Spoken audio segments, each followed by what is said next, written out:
Okay, Mario Che here, and the question is, can relationships survive infidelity from the cheater's perspective? Listen, my social media manager used ChatGPT and gave me this script. It said, you need two people to save a relationship after infidelity. And you know what? That's 100% false. Let me tell you why. And what it really takes to rebuild a relationship after betrayal, even if it's just one person putting in the work. So let's get into it. So first off, it's not about excuses. Don't do it to yourself. You're going to destroy the relationship if you tell any kind of excuses, any of your reasons or excuses for why you did it. They're just going to think to themselves, they're going to do it again. So do not do that at all. What you really need to do is take what we call 100% ownership. Now, what do I mean by 100% ownership? Either way, whether you're the cheater or you're the person who's been cheated on, you get to take 100% ownership if you want the relationship to work. It's like somebody comes to your house and they spill a drink on the carpet, right? They come to your house, they spill a drink on the carpet. You say, hey, clean it up. And they say, no, I'm not cleaning up that drink. And you say, well, no, you're the one that spilled it. You get to clean it up. And they say, no. And then you guys fight. They leave. Guess what? You still got a drink on the floor. You still want to clean it up because you want your house to be clean. So guess what you got to do in that situation? It doesn't matter whose fault it is. You have to clean the carpet. You have to clean up the mess. And so the same thing here, whether you are the cheater or you're the person cheated on, we get to take 100% ownership of the situation and we get to be responsible for it. If we want the relationship to work because it's our house, it's our relationship, it's what we want, it's our intention for our lives, then we get to clean it up. If you can get that, then there's a lot of power. Let's talk about the other parts of it. What brought about the cheating in the first place from the perspective of the cheater? Well, you got to think that there was something that was missing. If you really cared about this person and loved them, understand that there was something that was missing in the relationship that you were medicating for, self-medicating for. Now, you've got to understand what that thing is before you can actually say, hey, I'm never going to do this again, or else you're just a naked man selling his shirt. What do I mean by that? Well, a naked man who comes and he says, hey, I'm going to sell you my shirt, obviously doesn't have a shirt to sell. So the thing about it is your partner knows, they know it intuitively. They know it subconsciously that even though you're saying, I'll never do this again, I'll never do this again, they believe in their heart that you will most likely do it again. And that's why they can't take you back. So if you have a situation where your partner's not willing to take you back, it's because they believe that you're gonna keep on cheating, right? So then you're saying, hey, I'm never gonna do it again. And then it occurs like a naked man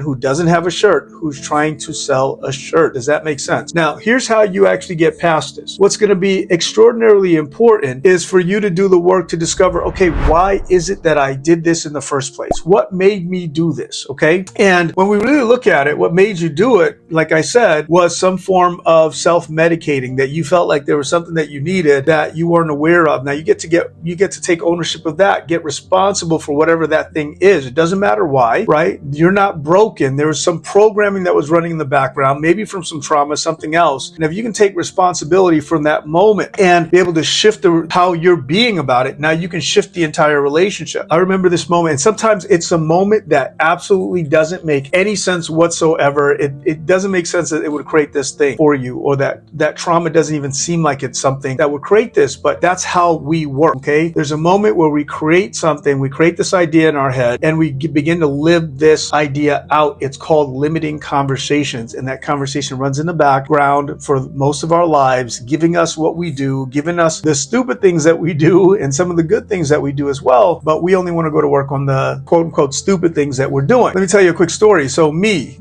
personally, today I'm happily married. I have a beautiful relationship with my wife, completely faithful and all that stuff. But for most of my life, I was completely not that. I was not faithful. I wanted to have a relationship, said I wanted a relationship every day, and then never was the person who could have it. And then when I got into this relationship with my wife, and the same thing showed up, even though I knew I wanted to be with her, then I got to go and do the work that I've done for all of my other clients. I got to do it for myself. And inside of doing the work, I discovered that there was a moment. I was 3-4 years old, and my mom had decided she was going to put us all to bed early, right? So me and my sister, we actually went to bed early, and my mom was dressed to the teeth. She's got lipstick on, nice dress on, and I'm thinking to myself, what are you doing? How come the grown-ups get to do cool stuff and we don't? So as soon as she put us to bed, I got up.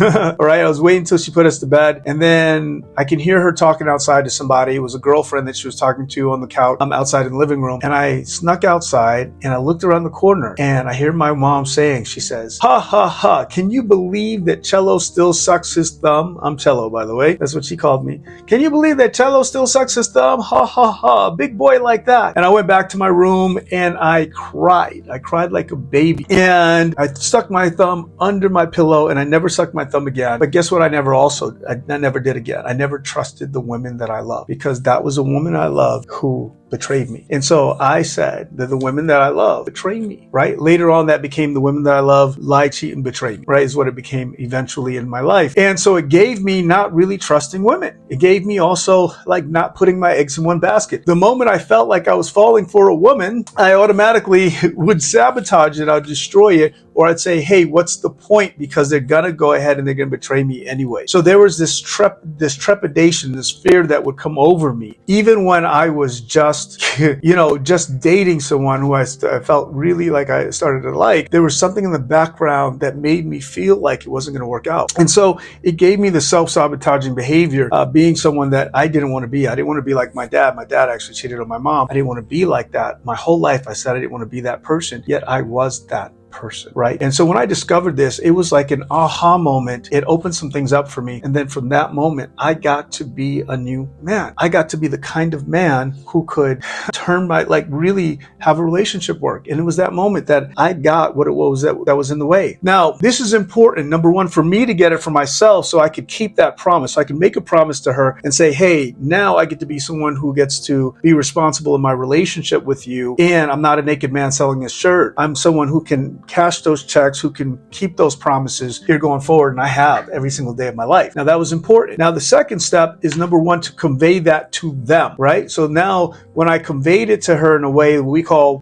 cleanup conversations, when I conveyed it to her in a way where her conscious mind and her subconscious mind got it, where it was like, oh, though that makes sense. I understand why you did that now. Now all of a sudden it shifted something internally with her. And even though she said, hey, I'll never talk to you again, I'll never trust you again, there was something that clicked here inside of my story that made sense about not just my conversation, but also the actions that followed that made her say, wow, well, that makes sense. And then I started being a demonstration of those actions, of those ways of being, those new ways of being that I got access to, loyalty, infidelity, and all those things. They showed up in ways that you can't talk about or that you can't fake because your being has shifted, right? So my being shifted fundamentally, and it allowed me to show so much evidence consciously and subconsciously of the man that I now was, that it opened up something inside of our relationship. So if you are a cheat, here's what I'm saying to you. You can turn a relationship around. My wife said, we were dating at the time when all this happened. And she said, hey, look, even if I wanted to, I could never feel the same way about you again. Sorry, I don't love you. Right? But guess what? After that, I was able to discover these things. I was able to move some things out of the way. And because of it, guess what? We're happily married today. We were dating at the time. She moved in with me. Today we're happily married. We have a beautiful son together, and we're living our lives powerfully together, creating life together. So if you have cheated and you made a mistake, number one, you've got to go to work to discover what it is so that you can keep your promises, or else don't even bother, right? Don't bother saying, hey, I'm never going to do it again, when you're not at the source of what gave you the cheating in the first place. Does that make sense? And then number two is you've got to be able to convey it in a way that's going to make a difference. So that's what I want to say. You can 100% turn that relationship around. I promise you, I've done it, and I've helped thousands of people do that themselves by discovering their own stuff so they can keep that promise, not just so they can, say something that's not true or some strategy, tactic, or tip, but really so that it's real for them, that now they have shifted fundamentally as a human being, and now they get to now also convey. So number one is to be able to shift you. Number two is being able to convey that shift to your partner such that they are not worried about if it's going to happen again or not. And so that's all the work that we do inside of what I do with human being. This is what I want you to get. Now, you can shift that relationship, believe it or not. And it's got to be that you've got to impact yourself on a conscious and a subconscious level so that you can impact your partner on a conscious and subconscious level so they can move beyond it. And let me tell you something. In my relationship, this never comes back up. It has never come back up, not even one time in our relationship. we have a beautiful relationship, beautiful marriage today, and it has never come up for her, and it never comes up for me. No desire for that, none of those same old patterns, and she doesn't bring it up. You know, it doesn't matter what happens. So you can get past this, is what I want you to know. I want to give you hope. You can move beyond it, and you can do it in a way and make these promises in a way that you can keep those promises and be the person that you say you will be, the person that your partner deserves, and you can make it up to them every day the same way I do it for my wife. All right, so I hope that gives you hope, and I hope that gives you some access. That's what this is for. Talk to you soon.